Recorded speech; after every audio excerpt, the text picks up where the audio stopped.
So hello everybody and welcome back to our Managing Anxiety Summit. I'm really excited after a long time to be able to reconnect with Vidyamala. Vidyamala is the author of a whole bunch of books. Mindfulness for Health is one that comes to mind, and she started a wonderful organization called Breathworks. So thanks so much for joining us today. It's an absolute pleasure to be here. And can you all hear me okay? Yes, hopefully. Yes. And yeah, this is amazing what you've pulled off today, and I'm sure it's really helping people in these pretty much unprecedented times that we find ourselves in. Thank you. Could you start by saying a little bit more about what you do, Breathworks and your books and stuff? Can you start with that? Yeah, so Breathworks is a mindfulness organization. We've been around for about 20 years now, and it grew out of my own experience managing a spinal injury with mindfulness in 1985. And I just really wanted to help people. You know, I knew there were loads of people in the world. Apparently about one in three got some kind of long-term health condition. If you add in mental health problems as well, you know, there's a lot of suffering. And I just really wanted to see if what I'd learned from my own life could be helpful to others. So I started running courses way back in 2000. And found it was helping me doing the teaching as well, because you have to walk the talk. So that was highly motivating. And now we teach others to deliver our program. So we've got a Mindfulness for Health program, a Mindfulness for Stress program, and a Mindfulness in the Workplace program. And we've got teachers now in more than, I think it's about 35 countries around the world. It's really quite big. Wow. And but it's a very simple message. We just want to help in whatever way we can, give people tools to train the mind, train the heart, train the body. We can't remove all suffering from the human condition. Of course we can't, but we can alleviate an awful lot of what you might call secondary suffering, or sort of reactive suffering. We have something painful and difficult, and then the habitual way we respond is generally to resist it, to contract against it. And then that leads to a whole load of extra difficulties, mentally, emotionally, and physically. So we're giving people skills to unwind all that secondary suffering and to come to more deeper peace and ease around whatever basic suffering there might be in their life. Yeah, because there's always, no one has a perfect life, do they? No. Yeah. It's really interesting the way that you call it a secondary suffering. That's a good way of putting it, actually. Could you maybe describe how these kind of insights helped you personally through your physical challenges, and then maybe how it could help others with this current challenge we're going through? Yeah, okay, that's really a really good question. So, I divide my own journey of living with a spinal injury into four kind of quite discrete phases. I mean, they merge into each other to some extent, but I think they're very much the human response to difficulty. So the first 10 years, I injured my spine when I was 16, so it's a really long time ago. And the first 10 years, I was just in denial. So, pretending it wasn't happening, overworking, running away from myself. And then after about 10 years, I had a breakdown, I just completely physically exhausted. Learned to meditate then. And, I was lucky enough to be taught meditation in the hospital way back in 1985. Which hospital was that? Sorry? Which hospital was that? There was Auckland Hospital in New Zealand, which is where I come from. Yeah, so a long way away. And then I moved into what I call the bargaining phase, which is where you're doing things that you know are good for you, but for an unrealistic outcome. So I was meditating, doing yoga, trying to look after myself more, but I was doing that in order to make my pain go away, in order to sort of magically go back to some pre-injury state. And of course, that wasn't going to work. And then after I've done that for about 10 years, I was doing things that were helpful for sure, but I always felt a failure because I was never achieving the holy grail of some sort of miracle cure, And then I moved into what I call the acceptance phase, which is where I was much more able to be with, the basic unpleasant sensations in my body, free of some of these reactive layers. And then, rather remarkably, I've discovered there's another phase that has grown out of that, which I call flourishing. So it's like acceptance. I think I always think acceptance was the end of the line. And some people who know the grief cycle of Elizabeth Kubler-Ross will recognize the denial, the bargaining, and the acceptance. She's also got depression and anger. I seem to just do those all the way along, quite going in and out of both of those. Must be on a good day. Exactly. So, so it was more the denial, the bargaining, the acceptance, and then the flourishing. It's like if you do more deeply accept what's happening in any given moment. Yeah, and this is where I guess it's also relevant to the current situation. If we can turn to face it and be with it in the moment, and sort of unwind the tendency to just, go rigid around it, then it is easier. And then what's happened is my life has blossomed. And I've had the last 5-10 years where I've just felt, my life is much better than it was 20 years ago, for sure. My pain's actually better as well, interestingly. Because I think if you haven't got loads and loads of secondary tension, then, your overall perception of pain changes. Pain is also, the modern pain science shows that pain is produced by the brain. We think it's in the body, but actually it's produced by the brain. And if you learn to calm down your nervous system, sort of stuff that Paul Gilbert would have been talking about earlier, then actually the perception of pain can also change. But in all my teaching on a message, we can make mindfulness complicated, but really it's being present, trying to be in this moment rather than worrying about the past or the future, what's happening right now, physically, mentally, and emotionally, and letting go of that tendency to crunch down around it and just settle and rest and breathe. Wow. So I love this denial, bargaining, acceptance, and flourishing. So do you think this is the stages that people are going through right now? Through this current crisis? Well, I think maybe. I mean, I notice in myself, I've been sort of watching this, and I think I'm still in the denial phase for myself. Yeah. I just assume I'm not going to get it. It's very interesting. There's loads of people getting it. There's people who are getting seriously ill and people who are dying. And I'm just assuming I'm not going to be one of those people. Well, why? I might be one of those people. Yeah. So I think that there may be other people out there just assuming it's not going to happen to them. There's no judgment around that. That's the human sort of survival mechanism kicking in. But, I think I'm beginning to, as the epidemic increases, I am beginning to at least be open to the idea that perhaps I should get my affairs in order. Perhaps I should talk to my loved ones about what I'd want if I did get seriously ill.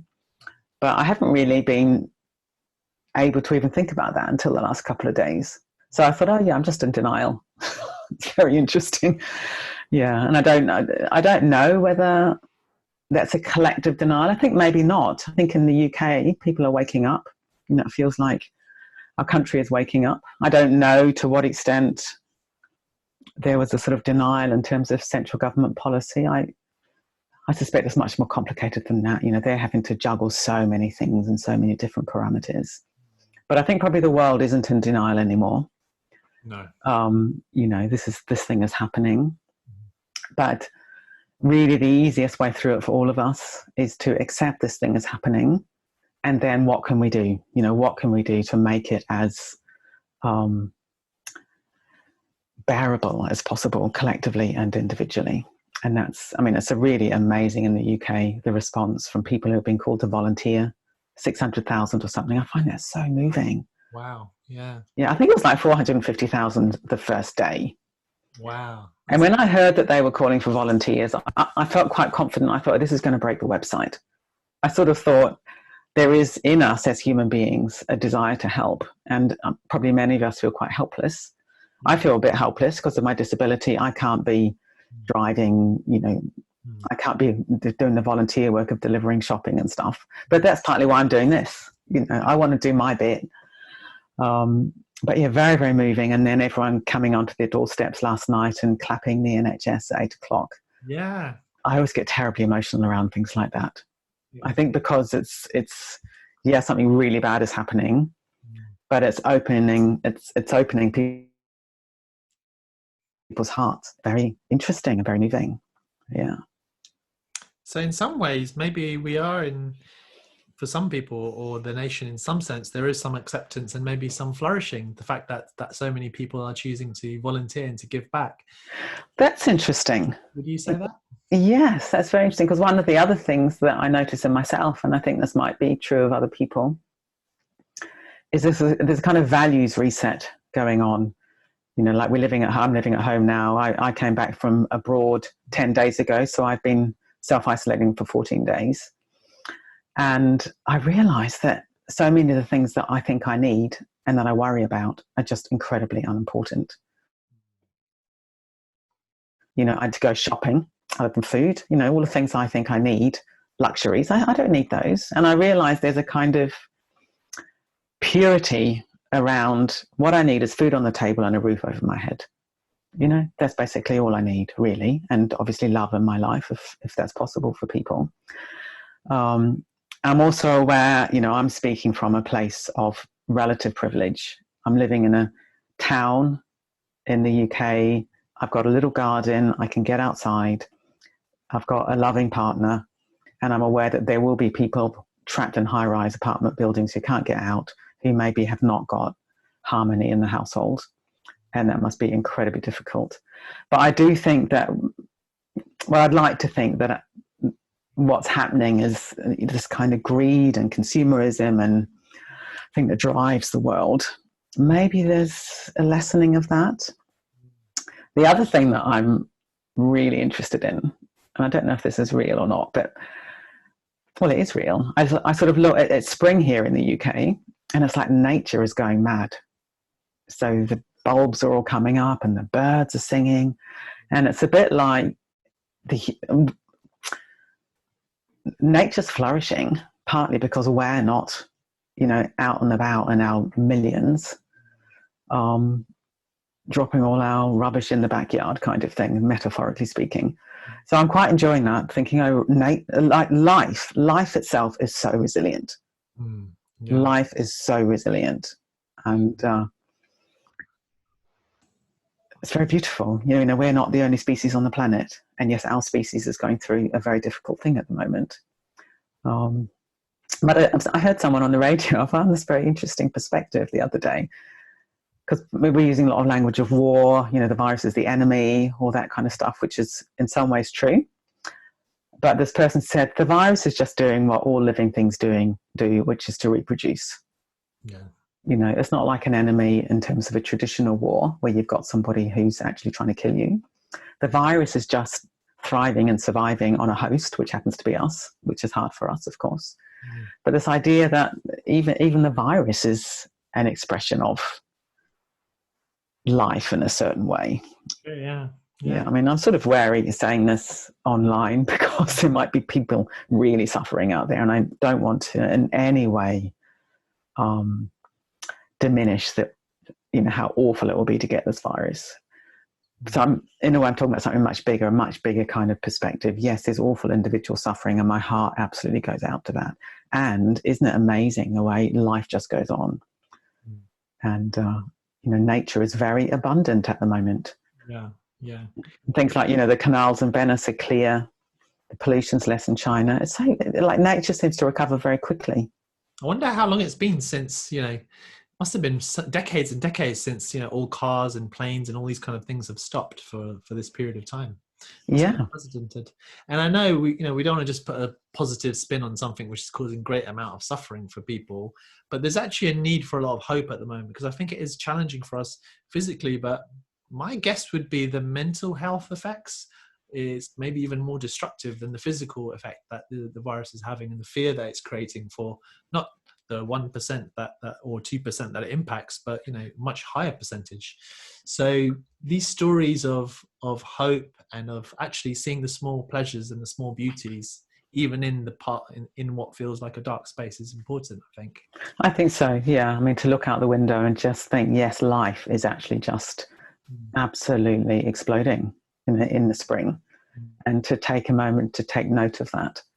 I think that's really important. And, I feel very concerned about the mental health impacts of what we're going through, the fear, the anxiety, the vulnerability. Like, I notice I feel existentially threatened, even though I've got denial, like, oh, it won't happen to me. There is an underlying sort of disquiet, which I think is quite existential, about the very survival of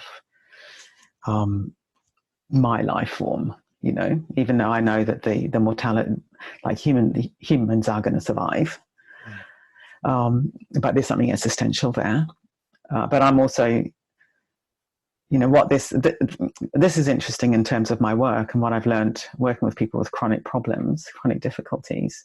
One of the things I've heard about the virus, and I don't know if this is true, is that we may need to go kind of in and out of relative lockdown over quite a long period of time, because, as I said, there's no exit strategy at the moment, other than, you wait for a vaccine, you get herd immunity, which is where 60% of the population have had it and have got immunity, or you keep us locked up for, a year. Probably can't do that. So we'll be going in and out probably of relative freedom. And what I've learned working with people with chronic health conditions is, if you've got a kind of an injury or something happens, and it's, if you, well, like in my case, I've got partial paraplegia. My back is relatively stable. So therefore my journey's been to come to terms with something relatively stable, and you kind of do the work and then you get on with your life. But I've noticed with people with fluctuating health conditions, that's much more difficult. So you might have a really difficult period and you do the work and you come to terms with it. Then you feel better and you think, oh, fantastic, I'm feeling better. And then it comes back again, you have a relapse and you go through all the kind of grief again and you do all the work and then you get better. And that's what concerns me, that we're going to maybe be going in and out of, we have this lockdown now, 3 weeks, maybe it'll be extended, maybe not, I don't know. But at some point it might be, okay, the virus is manageable now, so let's go back to our normal life. People, really enjoy socializing, doing social activities. They can go to the pub again, that kind of stuff. And then, no, we need to go back into lockdown. That's going to be really, really hard. Yeah. And then we come out and then we go back in again. I think the fact that it might be toing and froing, that will be really very challenging to the mental health of the country. So how do you think that mindfulness can help you? Because you're in this book, Mindfulness for Health, and I think it's the name of one of your programs, isn't it? Mindfulness for Health? Mindfulness for Health, yeah. How would mindfulness have a positive impact on people's health right now? And what kind of mindful practices would you suggest at this time? Okay, good. Yes. I've been really thinking about this in terms of this program I'm writing for the healthcare workers, none of whom are probably going to have any time to meditate in any sort of substantial way. And I think it all comes down to breathing and softening around the breath. Yeah, so it's breath and it's gravity. So those are the two things. So if right now, we can all have a sense of giving the weight of the body up to gravity. So feel your bottom on the chair, feet on the floor. Take a big breath in. And then to allow the weight to settle down on the out breath. And then allowing the breathing to find its own rhythm.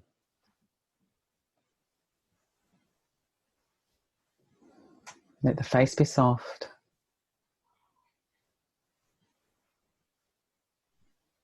And I've been trying to come up with very simple things that people can remember in these difficult times. And I've come up with the 3 B's of the breath, as in letter B's. So it's relax the buttocks or the bum, relax the belly, and relax around the base of the skull. And if we let these 3 areas be soft, then our breathing will be soft. We can't have inhibited type breathing and be soft in the bum, the belly, and the base of the skull at the same time. And giving the whole weight of the body up to gravity. And what you might be noticing is just a moment of settling. And seeing if we can drop our awareness right down deep in the body. Perhaps being aware particularly of breathing in the belly, in the lower back.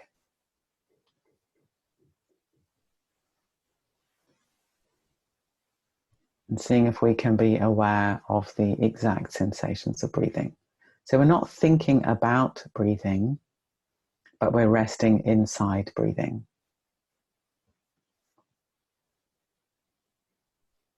And notice the way the breathing is flowing.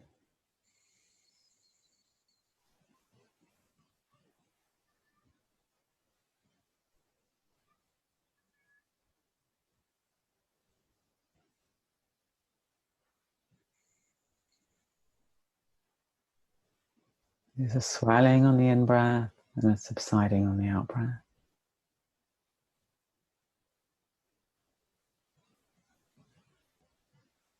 Keeping those three areas soft, the bum, the belly, the base of the skull.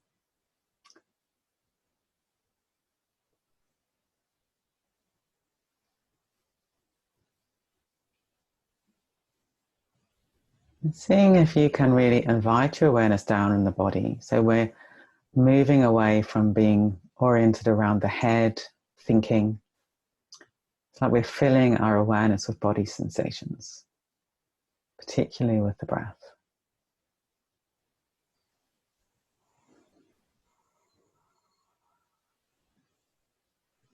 Maybe you bounce back into agitated thinking. That's normal. You notice that, which is your moment of mindfulness, and you choose to drop back down in the body.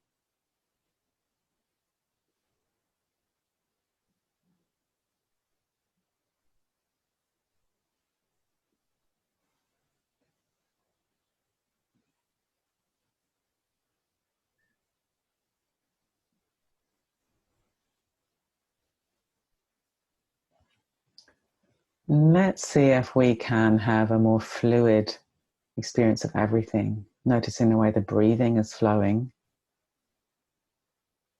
And seeing if you can get a sense of how your thoughts are also flowing. They're continually changing. And your emotions likewise. Sometimes difficult thoughts and emotions can feel very stuck, very solid.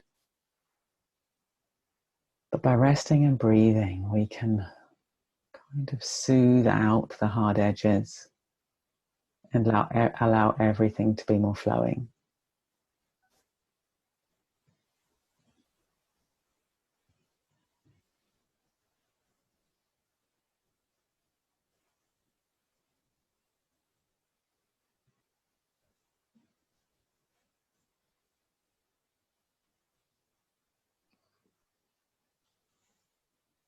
Okay, so we could open our eyes, but let's see if we can take this more kind of fluid, embodied experience with us into the next moment.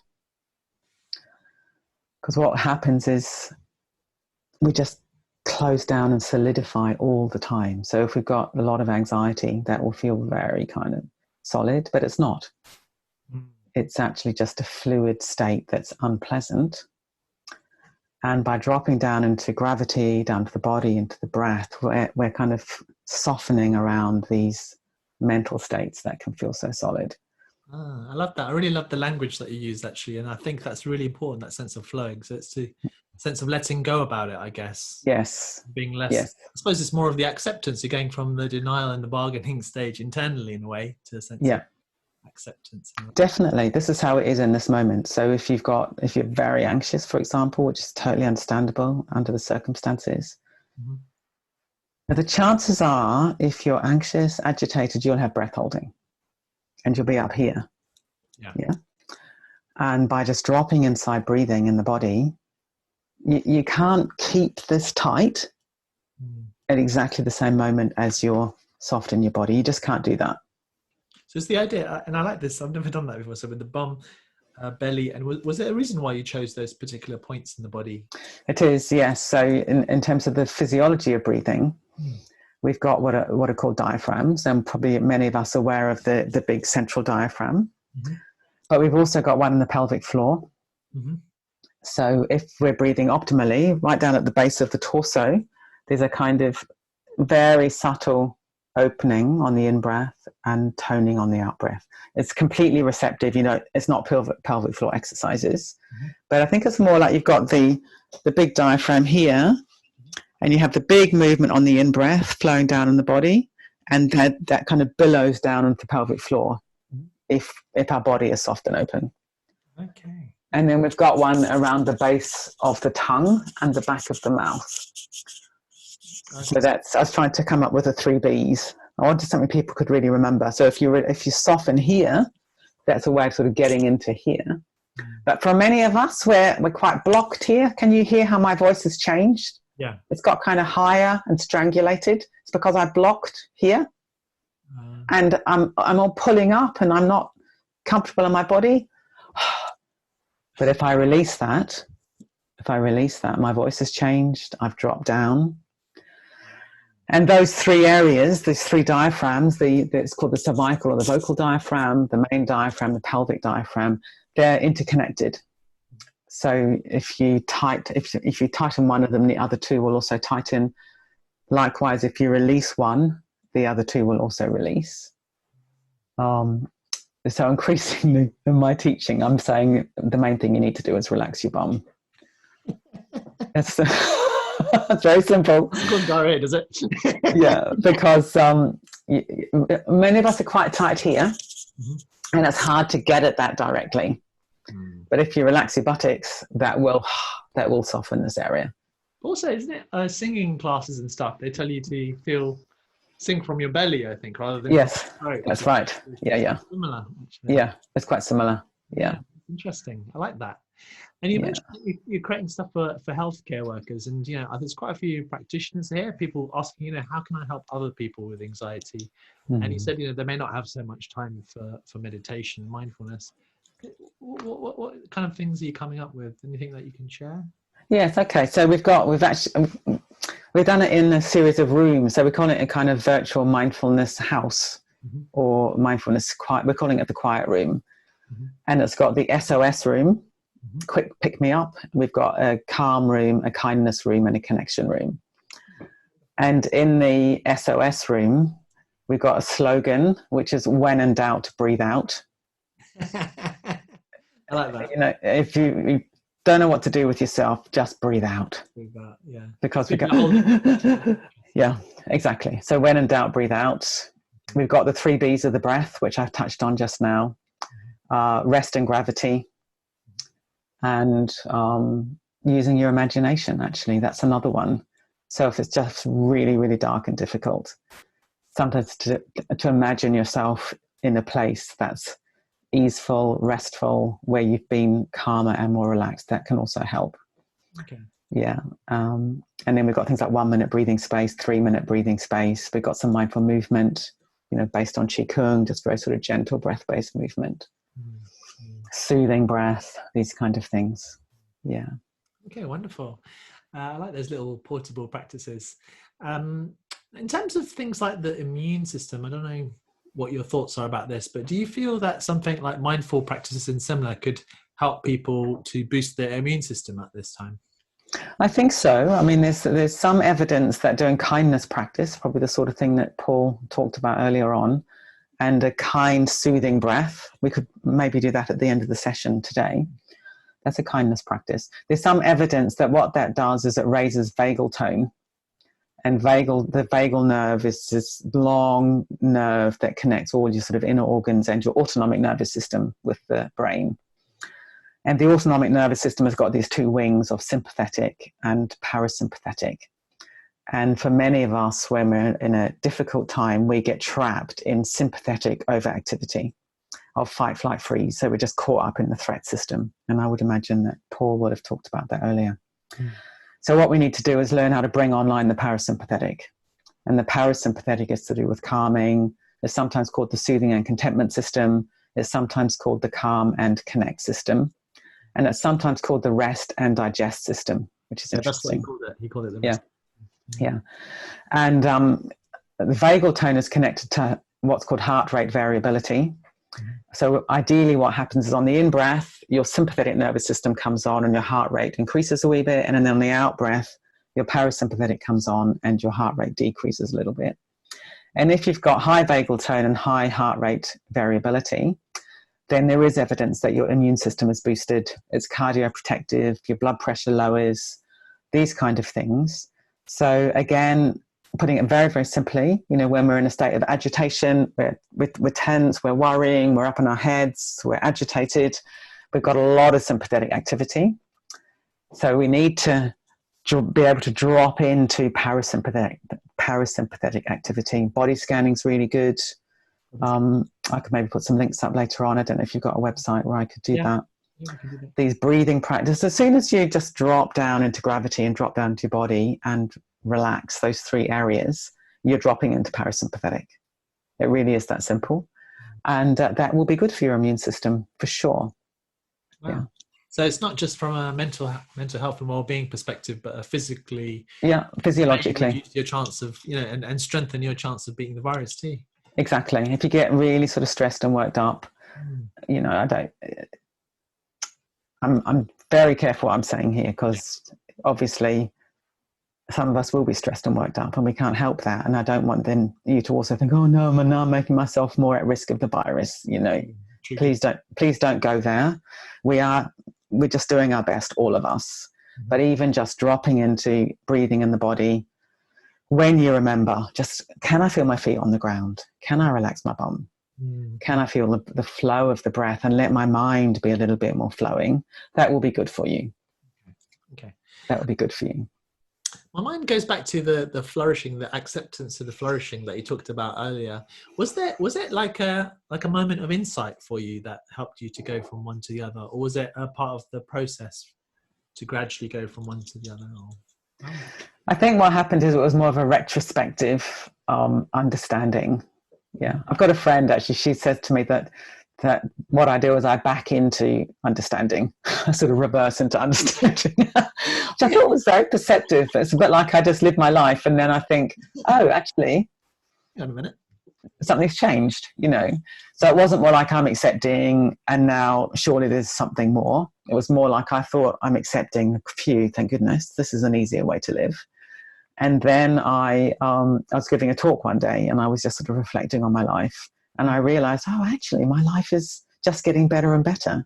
It's a bit like, the denials, you're just trying to hold the world at bay, or the difficulties at bay, the bargaining. It's like, well, I'm doing all these good things and surely I can have a perfect life. And then it's like, well, no, it doesn't quite work like that. And then it's like, okay, I can live with my situation in this moment without piling on these kind of more reactive layers. Of course, I still do. I don't want to suggest that I never pile on any reactive layers, but I catch it earlier and I'm able to release it. And then, so it's a bit like dropping down, down, down. And then there's a kind of bottoming out. And then there's a growth, a bit like a tree. Maybe it's a bit like, trees are so interesting. So trees have got these roots that go down, down, down. And then they've got these branches that go up, up, up. And the deeper the roots, the stronger the tree. And the more it's reaching up towards the light. And the two are completely dependent on each other. A tree that's reaching up without strong roots won't survive. So I find that kind of energetic paradox very, very interesting. Yeah. You sort of go down to go up, and you go up to go down. And wonderful. I remember reading, and this is quite relevant for our times now as well, is I remember reading that trees actually communicate with each other. And if there's a forest fire, then the trees from one end of the forest fire would be able to somehow communicate through the root system all the way down to the other end. And as a community, they adapt to survive as a group. And that's something that we need it's really phenomenal. I just recently read a book called The Overstory. Oh, it's so good. And it's a novel, but it's based on that principle, or that principle's in the novel. Very, very beautiful. I think it was Richard Powers. I think might have got that wrong. The Overstory. Yeah. Okay. It's about trees communicating with each other. Yeah. Oh wow. Yeah. That's part of the story. Yeah. Wonderful. Is there anything else that comes to mind that you want to share? I know one person's talking something about, how the virus is affecting respiratory systems. So if the mindfulness of breath can't work, what could be done? That's good. That's a very good question. Yeah. What I tend to say about that, because we quite often get that question, generally, people who have got COPD or they've got loads of anxiety and breathing's just too intense. I always say, rest your awareness in your lower back. Lower back, okay. It's very interesting. So this main central diaphragm, it's got these long attachments that go right down to attach to the inside of the lumbar vertebrae. And so when we're breathing, there's this kind of rocking in the lower back. And sometimes being here, up in the chest, it can just be too intense. It's too emotional. Yeah. But dropping down into the lower back and just resting there, that really seems to work for people when they're getting anxious around breathing. In terms of someone's, really poorly with the virus and finding it hard to breathe, I heard someone say today that it can, someone who's had it, they've recovered, it can feel like you've got something sitting on your chest. So obviously being there is not going to be very pleasant. But I would think just resting down in the lower back and just sort of somehow allowing the lower back to soothe, that can really help. Is it about feeling the actual breath in your lower back? Is that what you mean? Yeah. So it's not with all the ways that I'm teaching, you're not thinking about breathing, but you're resting inside it. Okay. So if it's here and you're really panicky from the virus, you can't breathe. That's resting your awareness here is not going to work because you're just going to get more and more panicky. But rest it right in. It's like you rest your awareness inside your lower back. And can you feel any kind of just ease going on in there? And even if you've got a lot of back pain, because I get back pain in my lower back, but I find that lower back breathing very soothing. Yeah. But really you can, in some ways, what I've suggested is that the antidote to being caught up in your head is to come down to the body. That we can't be lost in the head and experiencing the body directly in the same moment. We just can't do that. So as soon as we come into the body, we're present and we're not caught up in the past and the future. So if breathing's too intense, find some other sensation. It might be a right big toe. Just rest your awareness inside your right big toe. It might be, if you're in bed, just feeling the weight of the body on the bed. That can be really good. If I can't sleep at night for pain or I'm worrying or whatever, I just try to allow myself to really sink into the mattress and for that to be happening in quite a broad field of awareness. So rather than being sort of tight and contracted, I just try to rest and open and rest and open. Looking forward to becoming one with my bed later on. Good. I'm really tempted by, I don't know if you have time to share that kindness practice you said. Would you like to guide? Yes, okay, I'll do that. A kindly breath practice, yeah? Yeah, that'd be lovely. And, if it's too intense in the chest, then I'll also lead it as a whole body practice. So how long have we got? 10 minutes, is that okay? Yeah, perfect. Okay. That'll be lovely. Okay, so before we start, everybody, let's just have a stand up and a stretch, because this is another part of mindfulness. And with what I'm also noticing, with the fact that we've all gone online, we're just sitting slumped in front of our computers hour after hour. So wherever you are at home, ask yourself, what does my body need right now? And can you give it? And it might be you need to dance, jiggle. Oops, I've got a low ceiling. Stretch. That's very good, yeah. Keep going. Brilliant. Brilliant. And I just need to kind of move. I've got my crutches. I just need to have a stretch, move, feel your feet on the floor, be like a tree, let the roots go down, branches come up, that's very cool. Oh, you're modelling it brilliantly, Shamash. Okay, cool. So now sit down again if you want to, or you can stay standing, you can lie down, it's completely up to you. But it's a good thing to get into this habit of just asking yourself, what does my body need? And we can give it more than we think we can. Water, that's a good idea. We're quite unaware sometimes. We just sort of sit in front of the screen for hour after hour. Someone said great moves, Shamash. That's true. They were good moves. I'm learning from the master. Okay, so what we'll do now is we'll I'll just leave this little practice, 10 minutes. And during the practice one, I'm going to talk about saturating the breath with kindliness. Yeah, so I'll just explain what I mean by that before we start. It's a bit like we've got this breathing in the body all the time, the whole body breathing, and I'll lead us into that. And then if you imagine a breeze on a summer's day, gentle breeze, and it's warmed by the heat of the sun, isn't it? So it becomes a warm breeze because there's the sun, and you've got this lovely feeling of a warm breeze on the body. So we're going to imagine that the breath is likewise imbued with an intention of gentleness and kindliness towards ourselves. So this breathing, it's not just going to be the feeling of breathing, it's going to be this loving breath. How can I soothe myself in this moment? Just like a breeze on a summer's day. So just explaining that before we start. Okay, good. Let's go. So if we choose our posture, as I say, you can do it sitting, lying, standing. It's completely up to you. Let's take a few deep breaths. And allowing the body to settle down into gravity onto the floor with each out breath.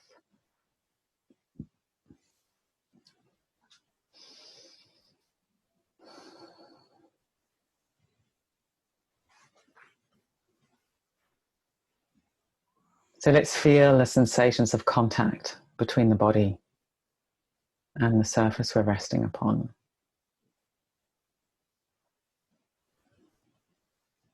And during the meditation, if you've got altered sensation or you can't feel particular parts of the body, don't worry about that. Just see if you can still have a sense of what it would mean. So in this case, what's the sense of releasing down into gravity, allowing the body to be held and supported?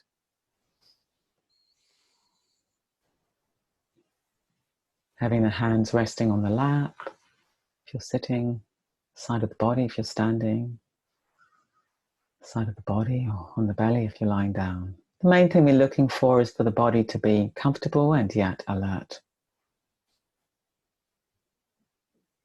Let the face be soft, shoulders soft, arms, hands, fingers soft, belly soft, back soft, buttocks soft, legs, feet, toes soft.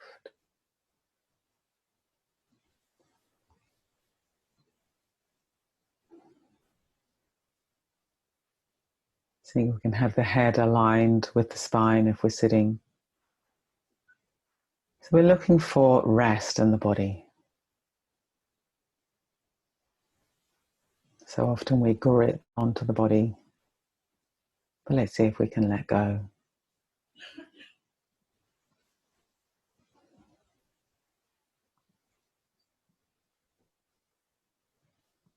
And releasing the 3 B's, so the buttocks, the belly, the base of the skull, seeing if these 3 areas can be soft.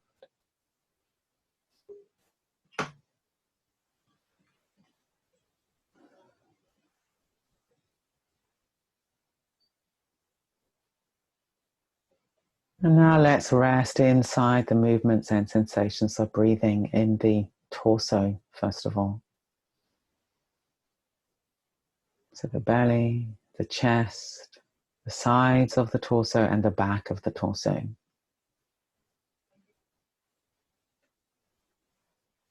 Seeing if we can get a sense of the whole volume of the torso expanding on the in-breath in all directions, subsiding on the out-breath in all directions.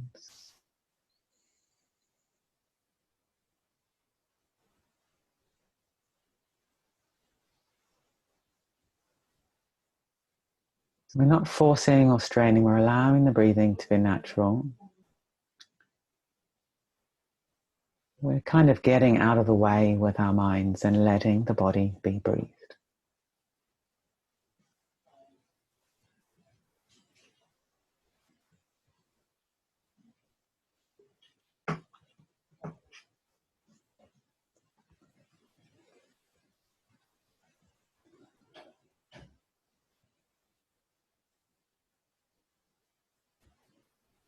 And now allowing this sense of movement, of flow, to billow out through the shoulders and down the arms, all the way to the tips. So the opening phase of the breath, sense of the arms, hands, fingers also expanding a little bit, and then the subsiding phase of the breath. There's a subsiding. Big movements in the whole torso, and they're rippling all the way down to the tips of the fingers.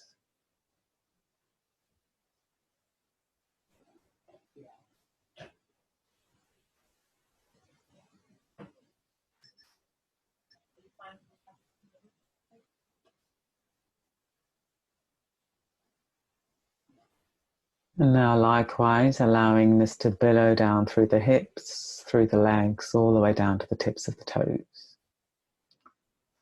There's the opening phase on the in-breath, subsiding phase on the out-breath.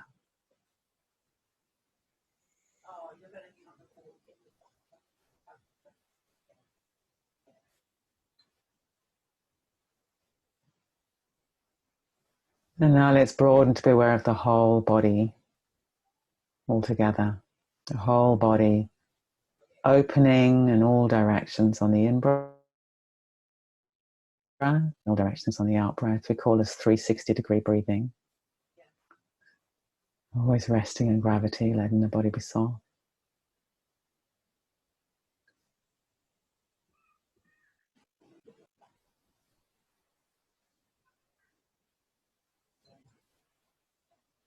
And now let's imagine that this breathing is suffused or saturated with a quality of kindliness towards ourselves, towards our body, our mind, our heart. Just like the way a breeze is warmed by the sun on a summer's day. The whole body, heart, mind is being filled with a quality of care towards ourselves.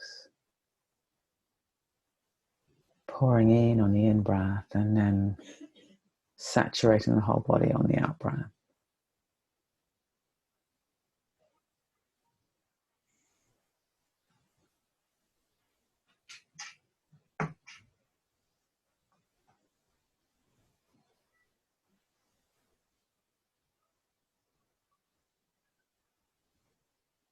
If we've got discomfort, difficult thoughts, difficult emotions, allow these to be soothed by this kindly breath.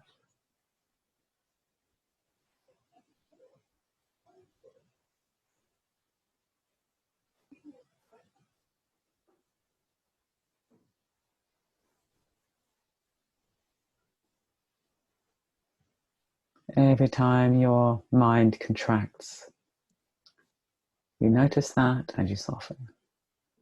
No judgment, only kindliness.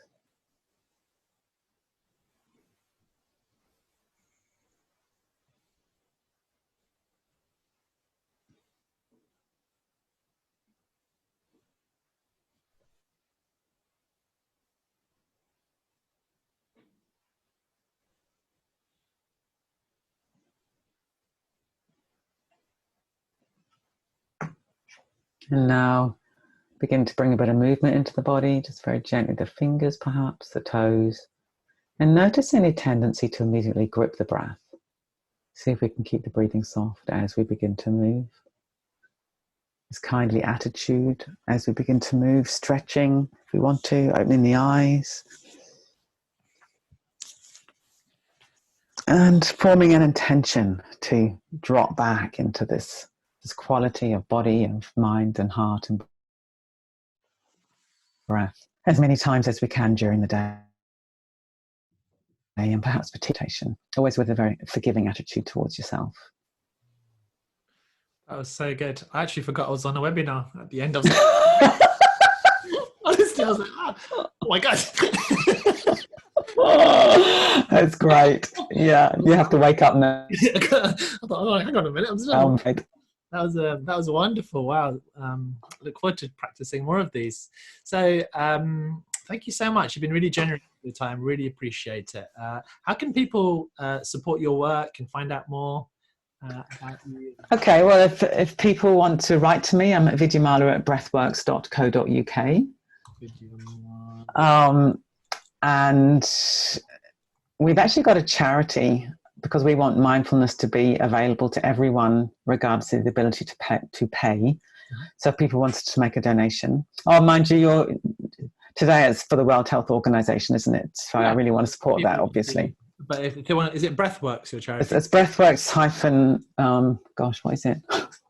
But if they Google Breathworks, it would come Yes, and on the web, it's breathworks-mindfulness.org.uk is our main website. If you go to the right of the menu, you've got our charity. Click on that, and that takes you through to the charity. But I really also totally support the World Health Organization today. But yeah, people could write to me. If you go to information, we do courses, online courses. I mean, now's a good time to do an online course, isn't it? And we've just done a free course for people who are self-isolating. That's on the website. And now I've just done this one for healthcare professionals, which we go on Monday. So the online courses, are they on the Breathworks website? Yeah, so it's in the carousel at the top. Okay, so great. Oh, wonderful. Thank you. Yeah, they're fantastic. Thank you once again. Trevor says Doctor Who. Thanks for giving me the opportunity, and it's been really fun. Thank you. To be with you again. And really go well, everybody. Stay safe and look after yourselves. And if you do get ill, then maybe use these practices to help you manage that time as best you can.